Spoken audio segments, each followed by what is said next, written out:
जी। नमस्कार दोस्तों, मैं सचिन सारे लोगों का स्वागत करता हूँ। मेरे भाई, ये जो सेशन है ये काफ़ी इम्पोर्टेंट होने वाला है, क्योंकि इस सेशन में हम आपके साथ करंट अफेयर डिस्कस करेंगे। और आप सब देख रहे हैं कि जो भी पेपर हो रहा है, हाल फिलहाल में बीओ का पेपर हुआ है, उसमें यूपी स्पेशल और करंट अफेयर का काफ़ी ज़्यादा बैटेज रहा है। तो आने वाले जो भी एग्जामिनेशन है उसमें करंट अफेयर का काफ़ी ज़्यादा रोल होने वाला है, और उसी को ध्यान में रखते हुए मैं इस सेशन में आपके साथ करंट अफेयर डिस्कस करूंगा। तो उम्मीद करता हूँ ये वीडियो आपको पसंद आएगी, और ज़्यादा से ज़्यादा मेरे भाई शेयर करें, लाइक करें। इस करंट अफेयर से संबंधित जो भी पीडीएफ है मेरे टेलीग्राम ग्रुप में आपको मिल जाएगा, हिस्ट्री बाय सचिन सिंह के नाम से है। आप वहाँ पे जाएं, और जो भी मैं करंट अफेयर पढ़ाऊंगा वहीं पे उसका पीडीएफ आपको अवेलेबल करा दूंगा। तो आइए शुरू करते हैं मेरे भाई। हम सब जानते हैं कि हाल ही में एक इंपॉर्टेंट घटना घटी है। लेबनान की राजधानी, लेबनान की राजधानी बेरूत में एक विस्फोट हुआ था। ठीक है, लेबनान की राजधानी बेरूत में एक विस्फोट हुआ था। और ये क्या विस्फोट है, इससे संबंधित चीजें हम पढ़ते हैं या इससे संबंधित चीजें हम जानते हैं। और जब मेरे भाई विस्फोट हुआ तो लेबनान के प्रधानमंत्री, विस्फोट के बाद प्रधानमंत्री और पूरी सरकार इस्तीफा दे दिया।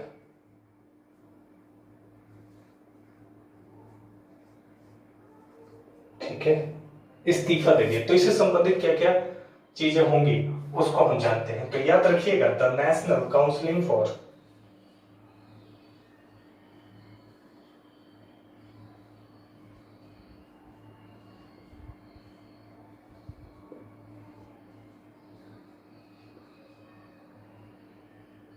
काउंसलिंग फॉर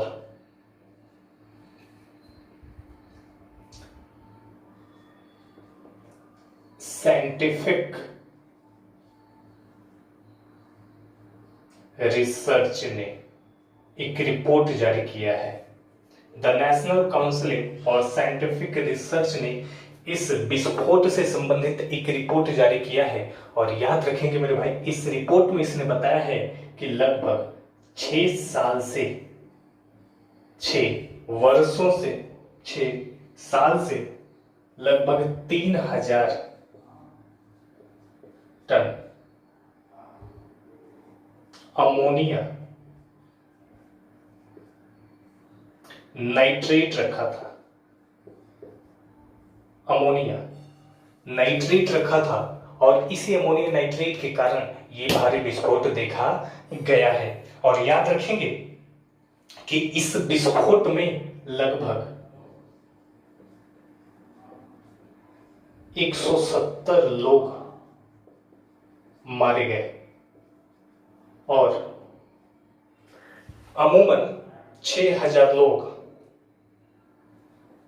6000 लोग घायल हुए हैं। 6000 लोग घायल हुए हैं। ठीक है, इसके अलावा याद रखेंगे, विश्व बैंक ने एक रिपोर्ट जारी की, और विश्व बैंक के अनुसार लगभग 5000 मकान क्षतिग्रस्त हुआ है। क्षतिग्रस्त हुआ है। ठीक है, 5000 मकान क्षतिग्रस्त हुआ है, और 10 से 15 मिलियन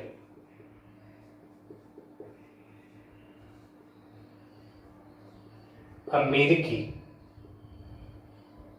डॉलर, 10 से 15 मिलियन अमेरिकी डॉलर का इसमें अनुमानतः नुकसान हुआ है।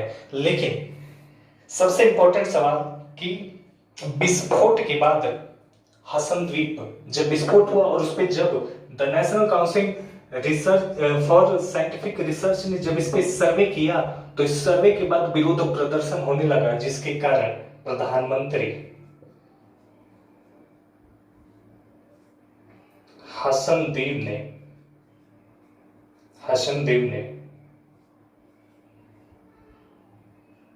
हसनदेव और उनकी पूरी सरकार ने क्या दे दिया? इस्तीफा दे दिया। ठीक है मेरे भाई, हसनदीप और उनकी पूरी सरकार ने इस्तीफा दे दिया। और याद रखेंगे कि यहाँ के राष्ट्रपति मिशेल एउन है। ठीक है ना, यहाँ के राष्ट्रपति मिशेल एउन है। ठीक है, इसके अलावा और क्या इंपॉर्टेंट बातें हैं इससे, तो याद रखेंगे भारत ने 58 टन आपातकालीन सहायता दी है। भारत के द्वारा आपातकालीन सहायता 58 टन दिया गया है। ठीक है, और याद रखेंगे भारत ने ये सहायता C-70 हैवी लिफ्ट एयरक्राफ्ट से C-70 हैवी लिफ्ट एयरक्राफ्ट से भिजवाया है। ठीक है ना, जिसमें आटा, ठीक है, इसके अलावा स्लीपिंग मैट है यानी चटाई है, और मेडिसिन है, और भी जो जरूरत की सामग्री है, ये सारी की सारी चीजें भारत ने इसे प्रोवाइड कराया है। ठीक है मेरे भाई, तो इतनी बातें आप याद रखेंगे यहां से। अब क्वेश्चन क्या बन गया? क्वेश्चन पूछ लेगा कि हाल ही में किस देश में विस्फोट होने के कारण पूरी सरकार ने इस्तीफा दे दिया। ठीक है, जब विस्फोट हुआ तो उस समय प्रधानमंत्री कौन थे? ठीक है, इसके बाद पूछ लेगा राष्ट्रपति कौन थे। हाल ही में किस देश में विस्फोट हुआ जिसमें भारत ने इतने टन सहयोग आपातकालीन सहायता प्रदान की? तो जो भी क्वेश्चन पूछे पूरी की पूरी कहानी आपके सामने, यहां से सारे के सारे क्वेश्चन आपके बन जाएंगे। ठीक है, अगला जो न्यूज है मेरे भाई, दूसरा जो इंपॉर्टेंट न्यूज है वो क्या है? नाबार्ड के पूर्व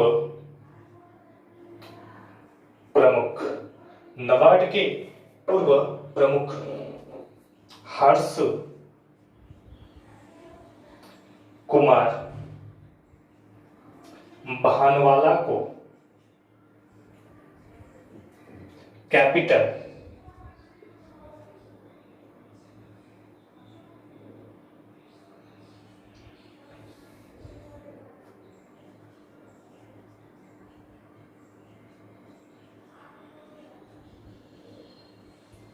इंडिया फाइनेंस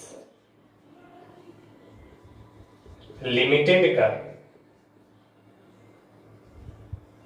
कार्यकारी, याद रखेंगे कार्यकारी अध्यक्ष कहलाए हेड घोषित किया गया है, या कार्यकारी अध्यक्ष बनाया गया है। ठीक है, तो कार्यकारी अध्यक्ष बनाया गया है। वर्तमान में कैपिटल इंडिया के मुख्य अध्यक्ष कौन है? ठीक है ना, तो सबसे पहले हम समझते हैं कि यहाँ पे मैंने एक वर्ड लिखा है नाबार्ड। ये क्या है? राष्ट्रीय कृषि और ग्रामीण विकास बैंक। नाबार्ड को कहते हैं राष्ट्रीय कृषि और ग्रामीण विकास बैंक है। और ये इसका काम है मेरे भाई राष्ट्रीय कृषि ग्रामीण विकास बैंक है, जिसे इंग्लिश में कहते हैं नेशनल बैंक फॉर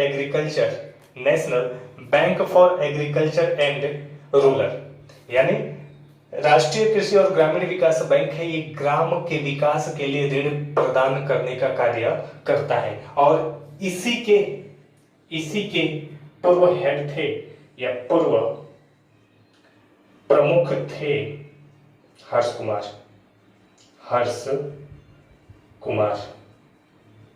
भानवाला। ठीक है, लेकिन सबसे इंपॉर्टेंट सवाल कि वर्तमान में कौन है, तो याद रखेंगे गोविंदा राजुलू चिंताला। वर्तमान में है गोविंदा राजुलू चिंतला। ठीक है, ये कौन है, ये वर्तमान में है। और इसका अगर आपसे हेड ऑफिस पूछ ले, मुख्यालय पूछ ले, तो आप सब जानते हैं इसका मुख्यालय कहां पे है, बंबई में है इसका मुख्यालय। ठीक है, और इसका काम क्या है, तो ग्रामीण को डेवलप करने के लिए ऋण प्रोवाइड करना। अब हम बात करते हैं कैपिटल इंडिया फाइनेंस लिमिटेड के बारे में। तो ये भी एक फाइनेंस कंपनी है। ठीक है, जिसका काम है लघु उद्योगों के लिए ऋण देना, लघु उद्योगों के लिए ऋण देना। और इसका भी मुख्यालय आपसे पूछे तो आप आंसर करेंगे कहां पे, बंबई है। इसका भी मुख्यालय कहां पे है मेरे भाई, बंबई है। ठीक है, और याद रखेंगे इसके कार्यकारी अध्यक्ष बनाए गए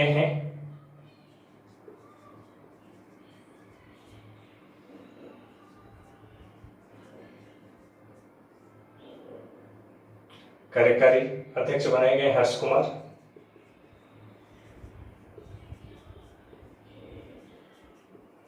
भानवाला। ठीक है, लेकिन इसके प्रमुख पूछे आपसे, ठीक है, इसके हेड पूछे तो केशव पुरवाला है। इसके अस्थाई अध्यक्ष आपसे पूछे तो याद रखेंगे केशव पुरवाला है। ठीक है, तो दोनों चीजें मैंने आपको क्लियर किया। ठीक है ना, मैंने बताया कि ये भी एक राष्ट्रीय कृषि और ग्रामीण विकास बैंक भी ऋण देने का काम करता है, जो ग्रामीण लेवल पर डेवलप करने का काम करता है। ये कैपिटल इंडिया फाइनेंस है जो लघु उद्योगों के लिए ऋण प्रोवाइड करती है। दोनों का हेड ऑफिस मुंबई में है और इनके हेड इस प्रकार से हैं। तो उम्मीद करता हूँ तेरी बातें आपको समझ में आई होगी।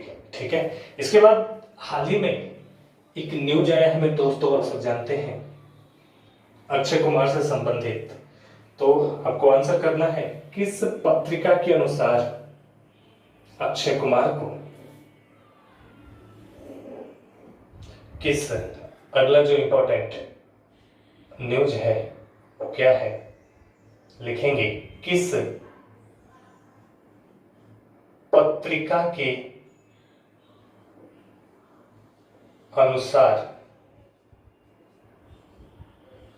अभिनेता अक्षय कुमार को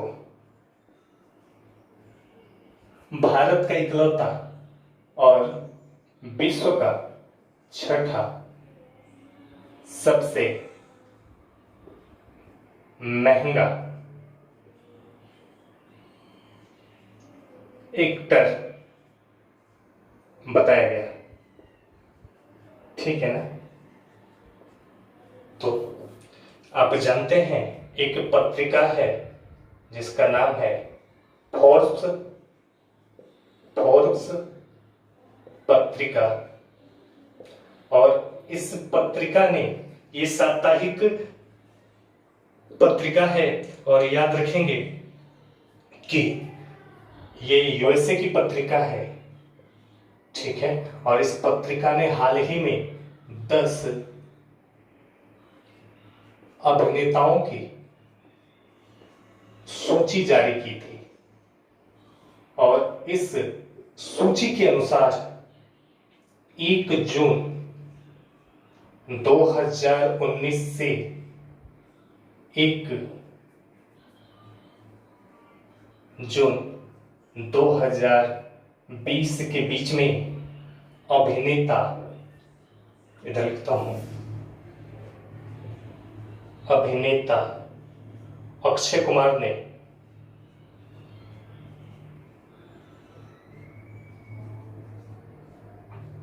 48.5 मिलियन अमेरिकी डॉलर अर्न किया है। ठीक है, अमेरिकी डॉलर अर्न किया है, अमेरिकी डॉलर अर्न किया है। और इसी के साथ साथ इनको इसमें छठा स्थान प्राप्त हुआ है। ठीक है मेरे भाई, छठा स्थान प्राप्त हुआ है। लेकिन याद रखेंगे, प्रथम इस पत्रिका में प्रथम स्थान पे हैं ड्वेन जॉनसन, जिसे आप सब जानते हैं द रॉक भी कहा जाता है। इन्होंने 87.5 मिलियन अमेरिकी डॉलर अर्न किया है। और ये भी एक एक्टर है जो द रॉक जॉनसन के नाम से प्रसिद्ध हैं, द रॉक जॉनसन के नाम से प्रसिद्ध हैं। ठीक है ना मेरे भाई, और ये प्रथम पायदान पे रहे हैं, इस पत्रिका में प्रथम पायदान पे रहे हैं। ठीक है, तो उम्मीद करता हूं समझ में आया होगा। जो अगला इंपॉर्टेंट न्यूज है उसको देखते हैं। हाल ही में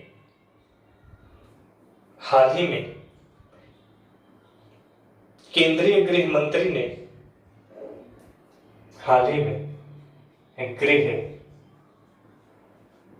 मंत्रालय के तरफ से जांच में उत्कृष्टता के मामले में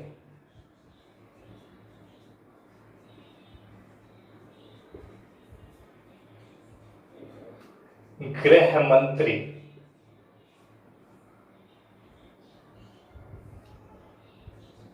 पदक 121 पुलिस कर्मियों को दिया गया है। ठीक है, और आपको इसमें बताना है कि कितने महिलाएं थी। तो सबसे पहले समझते हैं ये पदक क्या है। तो याद रखेंगे मेरे भाई कि 2018 में तत्कालीन गृह मंत्री हुआ करते थे राजनाथ सिंह, और राजनाथ सिंह के द्वारा 5 पुलिस पदकों की शुरुआत की गई। ठीक है, और जो मैंने नोट में मेंशन किया है वहां से आप उसको कवर करेंगे क्योंकि काफी ज्यादा लेंथी वीडियो हो जाएगा। ठीक है ना, 5 पुलिस पदकों की शुरुआत की गई, जिसमें से एक है जांच में उत्कृष्टता के मामले में गृह मंत्री पदक। और ये इस बार दिया गया है 121 पुलिसकर्मियों को, जिसमें 21 महिला पुलिसकर्मी शामिल थी। 21 महिला पुलिसकर्मी शामिल थी। और याद रखेंगे इस पदक में सर्वाधिक जो राज्य रहे हैं मध्य प्रदेश और महाराष्ट्र। महाराष्ट्र के पुलिसकर्मियों को 10 पदक, उत्तर प्रदेश में याद रखेंगे उत्तर प्रदेश के पुलिसकर्मियों को 8 पदक। इसके अलावा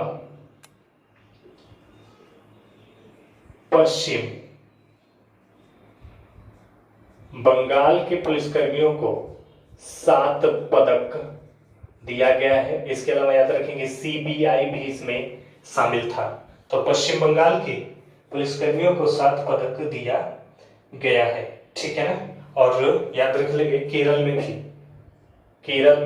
केरल पुलिसकर्मियों को भी 7 पदक। तो ये इंपॉर्टेंट राज्य हैं जो टॉप पे रहे हैं, इनके पुलिसकर्मियों को ये 7, 8 और 10-10 पदक दिए गए हैं, जिसमें शीर्ष पे रहा मध्य प्रदेश और महाराष्ट्र, इसमें 10 पदक दिए गए हैं। बाकी उसके बाद 8 पदक उत्तर प्रदेश और पश्चिम बंगाल और केरल में 7 पदक दिए गए हैं। इसके अलावा सीबीआई को शामिल किया गया था। इसमें 21 महिलाओं को शामिल किया गया था। अब अगर बात हो रही है, ठीक है मेरे भाई, इन पदकों के बारे में, तो 5 पुलिस पदक मैंने बताया जो राजनाथ सिंह ने जब गृह मंत्री थे तो उन्होंने इसकी शुरुआत की थी। तो इसके बारे में मैंने बताया कि नोट में मेंशन, उसको पढ़ लीजिएगा, ठीक है। इसके बाद आगे बढ़ते हैं। जो अगली इंपॉर्टेंट न्यूज है मेरे भाई, हाल ही में असम सरकार ने अरुण डोई योजना की शुरुआत की है। अरुण डोई योजना की शुरुआत की है। और ये क्या है योजना, इसके बारे में हम बात करेंगे। अरुण डोई, ठीक है मेरे भाई, अरुण डोई, ठीक है। तो क्या है ये योजना, इसके बारे में हम बात करेंगे। देखो मेरे भाई, इस योजना के तहत सरकार का लक्ष्य क्या है, तो मैं यहां पे समझा रहा हूं। इस योजना के तहत 17 लाख परिवार को जोड़ा गया है, जिसकी इनकम कितनी हो, 2 लाख से कम हो। 2 लाख से कम हो। जिस भी परिवार की इनकम 2 लाख से कम हो वो इस अरुण डोई योजना का लाभ उठाएगा। और जिसके तहत अगर 2 लाख से कम इनकम है तो 830 रुपए प्रति माह परिवार को लाभ दिया जाएगा। 17 लाख परिवारों को जिसकी इनकम 2 लाख से कम है 830 रुपए प्रति माह आवंटित किया जाएगा या आवंटित किया जाएगा। इसके अलावा याद रखेंगे 280 करोड़ रुपए प्रति माह का लक्ष्य रखा गया है। इन गरीब परिवारों को 280 करोड़ रुपए प्रति माह का लक्ष्य रखा गया, जिसके तहत 830 रुपए प्रति माह आवंटित किए जाएंगे। इस योजना के तहत विधवा,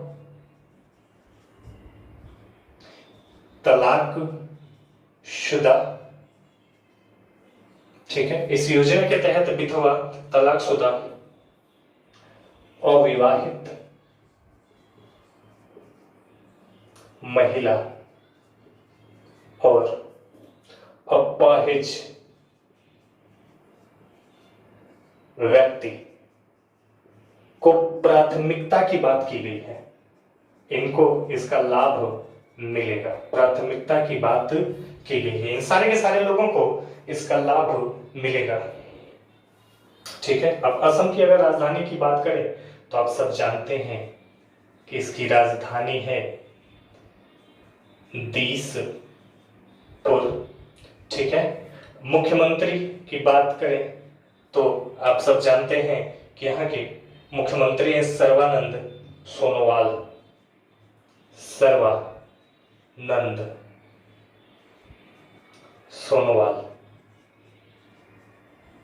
ठीक है। इसके अलावा अगर आपसे राज्यपाल पूछे तो आप सब जानते हैं जगदीश, यहां पे लिख रहा हूं, जगदीश मुखी, ठीक है। जगदीश मुखी यहाँ के क्या है, राज्यपाल हैं। लोकसभा में 14, राज्यसभा में 7 सीटें हैं। लोकसभा में 14 और राज्यसभा में 7 सीटें हैं। इसके अलावा यहाँ पे कुल जिला 33 है, 33 है। तो ये पूरी की पूरी कंप्लीट इंफॉर्मेशन है। असम सरकार की तरफ आपसे क्वेश्चन पूछ लिया, अरुण डोई योजना किस सरकार के तहत चलाया गया है, ये किस राज्य की सरकार ने चलाया है, तो ये है। इसके तहत पर मंथ कितने रुपए का लक्ष्य रखा गया है, 280 करोड़ रुपए का लक्ष्य। इसके तहत कितने लाख परिवारों को जोड़ा गया है, तो 17 लाख परिवारों के तहत। पर परिवार को कितनी इनकम दी जाएगी, कितने पैसे दिए जाएंगे, तो 830 रुपए प्रति मंथ दिए जाएंगे। इसके लिए एकमात्र शर्त क्या है, तो 2 लाख रुपए से कम इनकम होनी चाहिए। इसके अलावा किसको लाभ मिलेगा, प्राथमिकता निम्नलिखित में से प्राथमिकता किसके ओर दी जा रही है इस योजना के तहत, तो ये सारी की सारी बातें आपके पास है। इसके अलावा अगर और भी आपको चीजें, अगर कुछ भी और चीजें पूछ लिया कि असम सरकार ने अरुण डोई योजना शुरू किया है, वर्तमान में असम सरकार के मुख्यमंत्री कौन है, राज्यपाल कौन है, लोकसभा राज्यसभा की सीटें क्या है, यह जिला क्या है, तो सारी की सारी इंफॉर्मेशन मेरे दोस्तों, मेरे भाइयों, मेरे सखा आपके पास है। ठीक है, तो उम्मीद करता हूं इतनी बातें आपको समझ में आई होगी। और इसके बाद मेरे भाई टाइम को वेस्ट नहीं करते हैं, आगे बढ़ते हैं। ठीक है, आपको देखते रहिए वीडियो को, और मैंने जैसा बताया है नोट भी आपको मैंने प्रोवाइड करा दिया है, तो आपको परेशान होने की थोड़ी भी जरूरत नहीं है। इसके अलावा मेरे भाई आगे बढ़ते हैं। एक और न्यूज आई है, हाल ही में वाणिज्य मंत्रालय ने ये रिपोर्ट दी है। वाणिज्य मंत्रालय के अनुसार ये कहा गया है कि चीन ने भारत में बने फाइबर ऑप्टिकल पर, जो भारत में बने हैं फाइबर ऑप्टिकल यानी प्लास्टिक के सामान, इस पे एंटी डंपिंग बढ़ा दिया है। एंटी डंपिंग कर इंक्रीज कर दिया है, बढ़ा दिया है। तो क्या होता है एंटी डंपिंग और डंपिंग क्या होता है उसको समझते हैं। डंपिंग क्या होता है मेरे भाई, तो एक सिंपल सी भाषा में आप समझिए। हम सब जानते हैं कि हमारे मार्केट में इंडिया के जो फोन हैं, जो स्मार्टफोन हैं, उनकी अपेक्षा चाइनीज फोन काफी सस्ते में मिलते हैं और काफी सारे फीचर्स उसमें अवेलेबल रहते हैं, जिसके कारण चाइनीज फोनों की डिमांड ज्यादा है हमारे मार्केट में और भारतीय फोनों की डिमांड कम है, क्योंकि थोड़े कॉस्टली भी हैं और सस्ते हैं तो फीचर्स कम हैं। तो अब हम क्या कर सकते हैं, अपने फोनों को उन फोन के रेंज में लाने के लिए हम चाइनीज फोनों का तो एमआरपी बढ़ा नहीं सकते, लेकिन उन पे टैक्स क्या कर सकते हैं, बढ़ा सकते हैं। उन पे टैक्स क्या कर सकते हैं, बढ़ा सकते हैं। और इसी को क्या कहा गया, एंटी डंपिंग कहा गया। इसे क्या कहा गया, एंटी डंपिंग कहा गया। डंपिंग क्या है, तो डंपिंग ये है मेरे भाई कि हम अपनी वस्तु को, जैसे हमने क्या किया कि कोई भी प्रोडक्ट बनाया, जैसे चाइना ने स्मार्टफोन बनाया या कोई भी प्रोडक्ट बना रहा है, स्मार्टफोन को ही ले लेते हैं क्योंकि आज सबके पास है, आज सबकी दुनिया वही है। तो स्मार्टफोन को बनाता है तो क्या करता है, कम पैसे में काफी सारे ज्यादा फीचर्स उपलब्ध कराता है। क्यों कराता है, ताकि उसकी मार्केटिंग बढ़े, और जब मार्केटिंग बढ़ेगी तो ऑटोमेटिक फोन की डिमांड बढ़ेंगे, और इसी को क्या कहा गया, डंपिंग कहा गया। लेकिन उसकी मार्केटिंग को रोकने के लिए उस पर जो टैक्स लगाया गया उसे ही क्या कहा गया, एंटी डंपिंग कहा गया। और ये किसने किया, चाइना ने किया। क्यों किया, क्योंकि आप सब जानते हैं हाल ही में गलवान घाटी में जो झड़प हुआ, तो हमने चाइना के काफी सारे ऐप बंद कर दिए, और इसी के जवाब में चाइना ने भी हमारे जो भी सामान हम यहाँ से भेज रहे हैं चाइना में, उस पर टैक्स को क्या कर रहा है, बढ़ा रहा है। तो याद रखेंगे ये कर कितना बढ़ाया गया, तो 7.4 से 7.4% से लगभग 30.6% बढ़ा दिया गया है एंटी डंपिंग। कितने साल के लिए, तो मेरे भाई 5 वर्ष के लिए। कितने वर्ष के लिए, तो 5 वर्ष के लिए बढ़ा दिया गया है। उम्मीद करता हूं आपको समझ में आया होगा। ठीक है, इसके बाद जो अगली न्यूज है मेरे भाई, उस पर चर्चा करते हैं। अभी गुजरात के मुख्यमंत्री आप सब जानते हैं कौन है, तो विजय रूपाणी। काफी कम न्यूज में रहते हैं विजय रूपाणी। और विजय रूपाणी ने अभी एक योजना शुरू की है, मुख्यमंत्री किसान सहाय योजना। इन्होंने एक योजना शुरू की है, मुख्यमंत्री किसान सहाय, किसान सहाय योजना। आपको बताना है कि ये योजना किस योजना को रिप्लेस कर रही है या किस योजना की जगह पे इसको शुरू किया गया है, तो ध्यान से समझिएगा। हम सब जानते हैं कि एक योजना शुरू की गई थी प्रधानमंत्री मोदी जी के द्वारा। कौन सी, तो आप सब जानते हैं, प्रधानमंत्री फसल बीमा योजना। कब, तो आप सब जानते हैं कि जनवरी 13, 2016 को, जिसके तहत किसान अपनी फसल का क्या करवा सकते थे, बीमा करवा सकते थे। जिसके तहत क्या क्या रखा गया, तो सबसे पहले खरीफ की फसल पर 2% प्रीमियम किसान को देना था। रबी की फसल पर 1.5% प्रीमियम और वाणिज्य या बागवानी या जायद फसल कह लें, जो नकदी फसल है, इस पे किसानों को 5% प्रीमियम भरना था। ठीक है, क्यों भरना था? क्योंकि आप सब जानते हैं कि हमारे भारत में जो खेती होती है मानसून पे डिपेंड करती है। कभी ज्यादा बारिश हो गया, कभी सूखा पड़ गया, तो किसानों की फसल बर्बाद हो जाती है और अमूमन देखा जाता है कि किसान आत्महत्या कर लेते हैं। तो थोड़ा सा उनको सपोर्ट करने के लिए योजना चलाई गई, प्रधानमंत्री फसल बीमा योजना, जिसके तहत ये सारे के सारे टारगेट रखे गए। अगर आपका फसल बर्बाद होता है कितने परसेंट, 33%, तो आप इसमें कोई क्लेम नहीं कर सकते, आपको कोई मुआवजा नहीं मिलेगा। ठीक है, मुआवजा नहीं मिलेगा। इसके अलावा अगर 33% से 66% बर्बाद होता है तो 20,000 रुपए प्रति एकड़, सॉरी हेक्टेयर, प्रति हेक्टेयर आपको मिलेगा।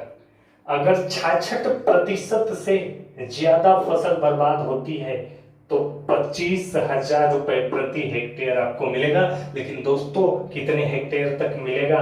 तो 4 हेक्टेयर तक मिलेगा। आपका खेत अगर 10 हेक्टेयर भी है तो केवल आपको 4 हेक्टेयर का मिलेगा। कब? जब आप 2% का प्रीमियम दिए होंगे। यानी अगर आप 1 लाख रुपए का, अमूमन 1 हेक्टेयर में 1 लाख रुपए का फसल उगाते हैं, तो 1 लाख का 2% आपने क्या भर दिया? प्रीमियम भर दिया, बीमा करवा लिया, जिसे देहाती भाषा में कहें तो अगर आपका फसल नुकसान हो जाता है इतने, तो आपको इतने इतने पैसे दिए जाएंगे। अगर 4 हेक्टेयर तक ही पैसे दिए जाएंगे, खेती आपकी कितनी भी हो, 4 हेक्टेयर से अधिक पैसे नहीं मिलेंगे। कब? जब 33 से 66% होगा तो 20,000, 66 से अधिक होगा तो 25,000 प्रति हेक्टेयर के हिसाब से दिए जाएंगे। लेकिन आप सब जानते हैं कोरोना काल के चलते हुए मेरे दोस्तों किसान असहाय है, पूरी दुनिया असहाय है। इसी की वजह से गुजरात के मुख्यमंत्री विजय रूपाणी ने मुख्यमंत्री किसान सहाय योजना शुरू किया, और ये योजना केवल खरीफ फसल के लिए है। केवल खरीफ फसल के लिए, केवल एक फसल के लिए योजना शुरू की गई है। यानी इस बार जो धान की फसल बोई जा रही है, इसके लिए ये योजना है। इसमें करना कुछ नहीं, आपको आपका बीमा फ्री में हो जाएगा, और जो भी अगर आपका नुकसान होता है तो आपको उसका मुआवजा मिलेगा। तो आप समझ गए होंगे कि प्रधानमंत्री फसल बीमा योजना के तहत जगह पे मुख्यमंत्री किसान सहाय योजना शुरू किया गया, जो कितने सीजन के लिए? केवल एक सीजन के लिए। किसने शुरू किया? गुजरात के मुख्यमंत्री विजय रूपाणी के द्वारा शुरू किया गया है। ठीक है, अब बात करते हैं आगे।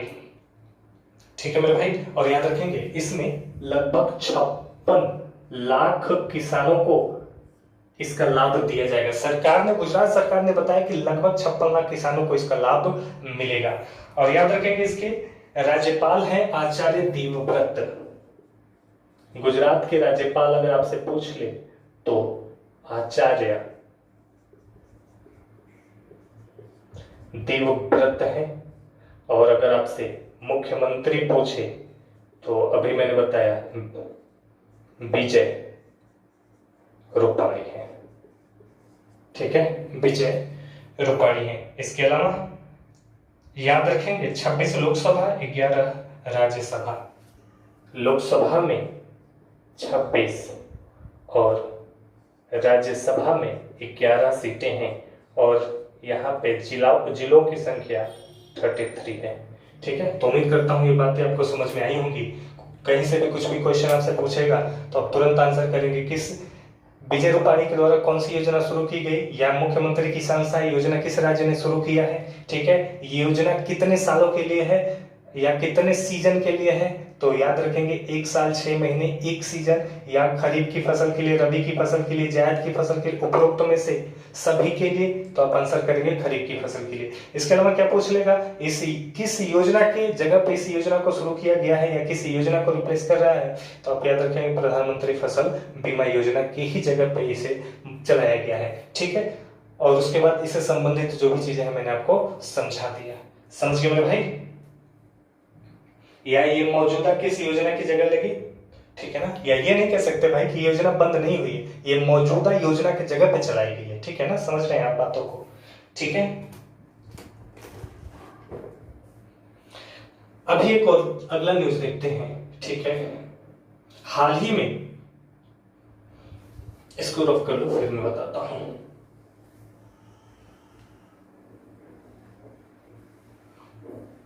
हाल ही में भारत का कौन सा शहर, भारत का कौन सा, भारत का कौन सा शहर प्रथम शहर बना है जिसने पुरुषों के, जिसने ट्रैफिक सिग्नल पर, ट्रैफिक सिग्नल और साइनेज पर महिलाओं के आइकन का प्रयोग किया है। ठीक है ना, पुरुषों के आइकन को हटा के महिलाओं के आइकन का प्रयोग किया है। तो याद रखेंगे, मुंबई, मुंबई म्युनिसिपल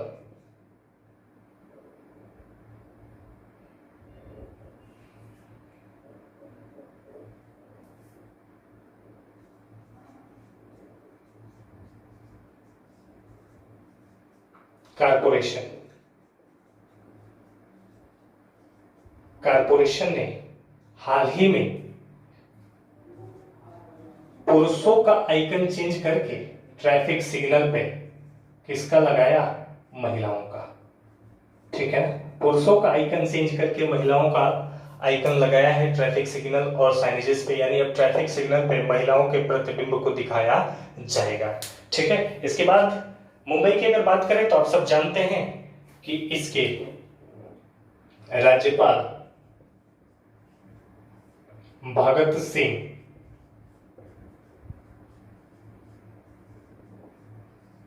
कोश्यारी हैं। ठीक है, इसके राज्यपाल भगत सिंह कोश्यारी हैं और मुख्यमंत्री आप सबको पता ही है उद्धव ठाकरे, उद्धव ठाकरे हैं। ठीक है, इसके अलावा याद रखेंगे लोकसभा में 48, राज्यसभा में 19 और कुल जिला 33। ठीक है, 33 है। ठीक है ना, तो ये पूरा का पूरा न्यूज आपके सामने है। ठीक है, इसके अलावा याद रखेंगे कि हाल ही में डीआरडीओ ने कोरोना प्रभावी क्षेत्रों को कोरोना से मुक्त करने के लिए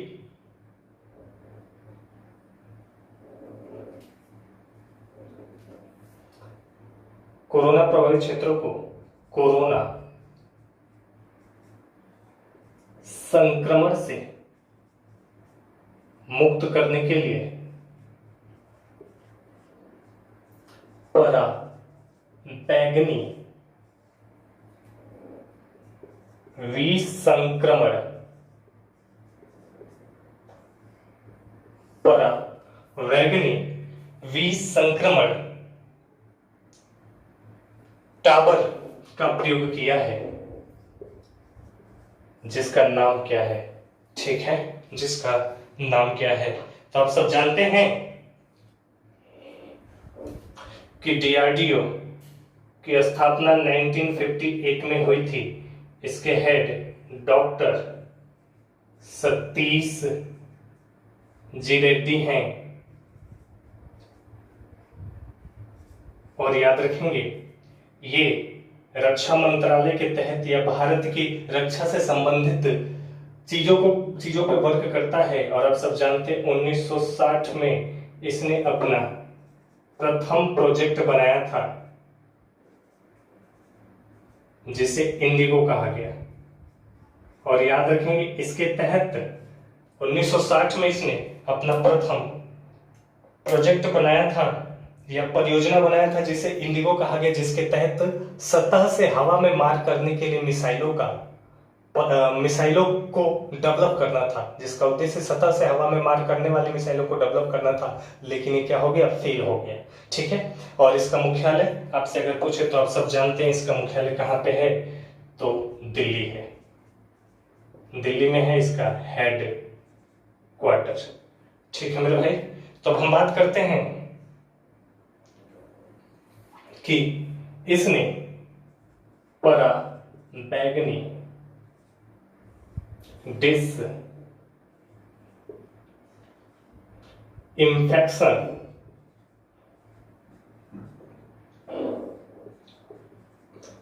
टावर बनाया है। इसी डीआरडीओ ने पराबैंगनी डिसइंफेक्शन टावर बनाया है जिसका नाम है यूवी ब्लास्टर। ठीक है। और ऐसा कहा जा रहा है ये बिना केमिकल के, ठीक है ना, ये बिना केमिकल के कोरोना वायरस को समाप्त करने में या उस संक्रमित जगह को क्लियर करने में मदद करेगा। क्योंकि आप सब जानते हैं इस पे पराबैंगनी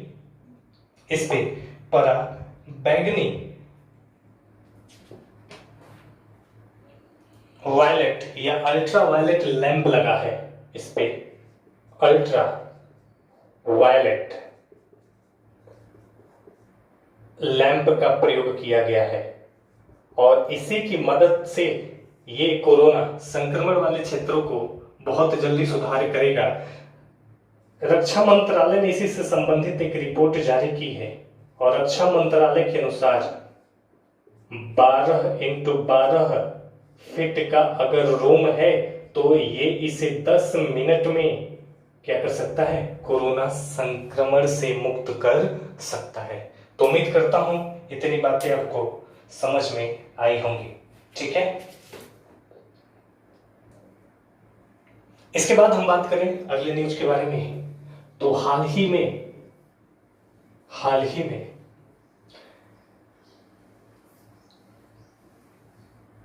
नौसेना ने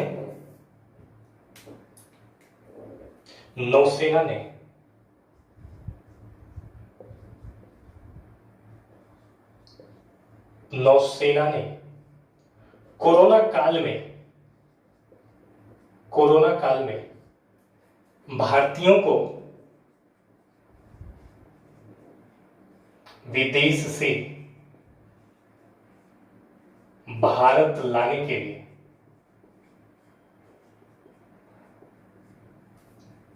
नौसेना ने कोरोना काल में भारतीयों को विदेश से भारत लाने के लिए कौन से ऑपरेशन की शुरुआत की है। तो याद रखेंगे कि नौसेना ने हाल ही में समुद्र सेतु, ठीक है, नौसेना ने हाल ही में समुद्र सेतु ऑपरेशन की शुरुआत की है और इस ऑपरेशन के तहत ईरान, श्रीलंका और मालदीव से लगभग 3700 भारतीयों को वापस लाया जाएगा। ठीक है ना। तो समुद्र सेतु योजना या ऑपरेशन नौसेना ने शुरू किया है जिसके तहत कोरोना काल में जो भी लोग स्वदेश से बाहर हैं या विदेशों में फंसे थे उनको लाने का काम किया गया है। ठीक है। इसके अलावा आप याद रखेंगे कि एक योजना शुरू की गई वंदे भारत, और ये भारत सरकार की तरफ से ये योजना शुरू की गई है जिसमें 64 स्पेशल प्लेन चलाए गए और प्रथम चरण में ये हुआ था, प्रथम चरण में चलाए गए। ठीक है। जिसके तहत 12 देशों से लगभग 15,000 भारतीयों को भारत लाने का कार्य किया गया। तो आपसे क्वेश्चन क्या पूछ लिया? आपसे क्वेश्चन पूछ लिया कि समुद्र सेतु योजना या ऑपरेशन किसने चलाया? नौसेना ने। वंदे भारत ऑपरेशन क्या है? तो ये 64 स्पेशल प्लेन चलाई गई। प्लेग नहीं मेरे भाई, प्लेग तो बीमारी है। प्लेन चलाई गई जिसके तहत लगभग 12 देशों को प्रथम चरण में टारगेट करके 15,000 भारतीयों को स्वदेश लाया गया है, जो भारत सरकार की तरफ से योजना शुरू की गई है। ठीक है मेरे भाई, ठीक है। इसके अलावा अगली न्यूज, आप सब जानते हैं कि उत्तर कोरिया के तानाशाह किम जोंग को हाल ही में किस देश ने द्वितीय विश्व युद्ध पदक से सम्मानित किया है? तो आप सब जानते हैं कि उत्तर कोरिया के तानाशाह किम जोंग को हाल ही में रूस ने इस पदक से द्वितीय विश्व युद्ध पदक से सम्मानित किया है, क्योंकि हम सब जानते हैं कि 1939 से 1945 तक चला था सेकेंड वर्ल्ड वार, और जो 2020 में इसने अपना 75वां साल पूरा किया है। और क्योंकि हम सब जानते हैं कि उस वर्ल्ड वार में उत्तर कोरिया मदद कर रहा था रसिया का, और इसी से रूस ने 2020 में 75वें साल पे किम जोंग को द्वितीय विश्व युद्ध पदक से सम्मानित किया है। ठीक है। और दूसरी बात आप याद रखेंगे कि इसकी राजधानी, रूस की राजधानी आप सब जानते हैं कहां पे है मेरे भाई? मॉस्को है। इसके राष्ट्रपति व्लादिमीर पुतिन है। इसके क्या है? राष्ट्रपति हैं। इसके राष्ट्रपति हैं व्लादिमीर पुतिन है, मिखाइल मिशुस्तिन।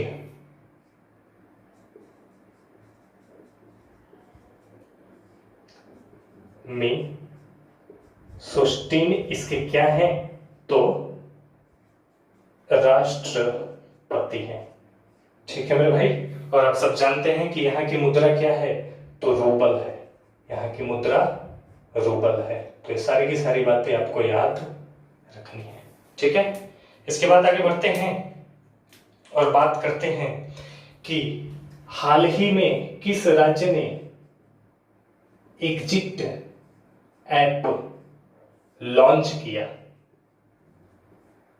तो याद रखेंगे मेरे भाई कि कोरोना काल के चलते पश्चिम बंगाल की सरकार ने एग्जिट ऐप लॉन्च किया है, जिसका काम क्या है? जो भी लोग पश्चिम बंगाल के हैं जो अन्य राज्यों में फंसे हैं, तो इस ऐप के माध्यम से वो बुकिंग करेंगे, ऑनलाइन रजिस्ट्रेशन करेंगे और उन्हें वापस पश्चिम बंगाल में लाया जाएगा। तो पश्चिम बंगाल की सरकार ने इसकी शुरुआत की है। और आप सब जानते हैं कि जगदीप धनखड़ यहाँ के क्या है? राज्यपाल है। और ममता बनर्जी यहाँ की क्या है? मुख्य मंत्री हैं। ठीक है ना? मुख्य मंत्री हैं। ठीक है। लोकसभा में 42, राज्यसभा में 23 सीटें हैं, और जिला भी कितना है? 23 है।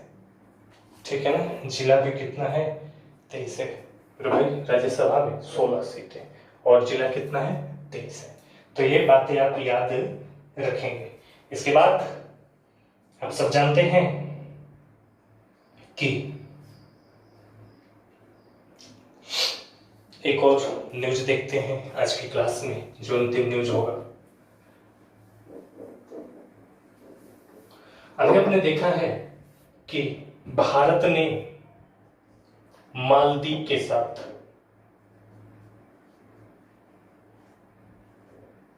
मालदीव के साथ 250 मिलियन अमेरिकी डॉलर खर्च किए हैं इसके आर्थिक, कोरोना काल से इसके आर्थिक सहायता के लिए। ठीक है। इसके अलावा 500 मिलियन अमेरिकी डॉलर।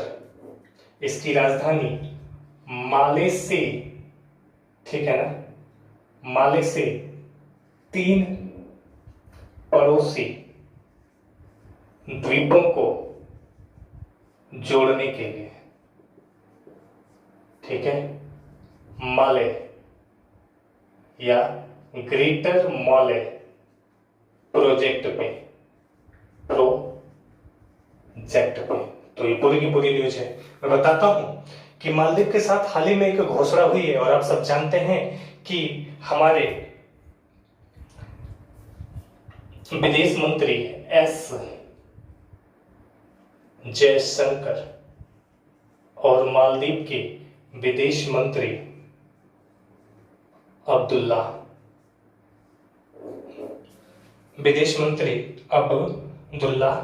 शहीद के बीच में बैठक हुई है, जिसमें 2 घोषणाएं की गई कि कोरोना काल से मालदीव को आर्थिक मदद पहुंचाने के लिए 250 मिलियन अमेरिकी डॉलर भारत निवेश करेगा। इसके अलावा ग्रेटर माले प्रोजेक्ट में 500 मिलियन डॉलर भारत निवेश करेगा, जिससे माले, जो इसकी राजधानी माले है, इससे 3 पड़ोसी द्वीपों को जोड़ा जाए और लगभग 6.7 किलोमीटर का ग्रेटर माले प्रोजेक्ट में 6.7 किलोमीटर का एक सेतु बनाया